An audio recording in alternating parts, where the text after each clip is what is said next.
Pas mbledhjes së zgjeruar të grupit socialist, këtë të martë kryeministri Edi Rama mblodhi kryesin.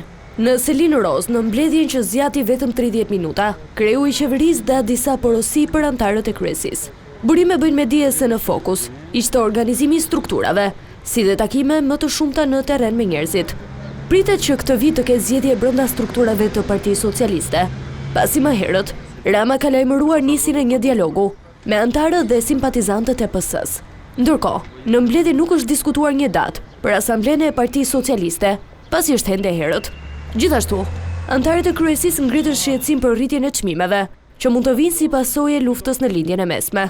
Ndryshe nga mbledhja e grupit të PS, në takimin e kryesisë ishte edhe Belinda Balluku, e cila u shkarkua nga posti i zëvendës kryeministres dhe ministres së infrastrukturës dhe energjisë. Gjithashtu e pranishme ishte edhe Elisa Spiropali, e cila gjithashtu u largua nga posti i ministres së jashtme. Pas mbledhjes së shkurtër, kryeministri Edi Rama u largua nga ambientet e selisë së Partisë Socialiste, i shoqëruar nga kryebashkiaku i Shkodrës Benet Peci.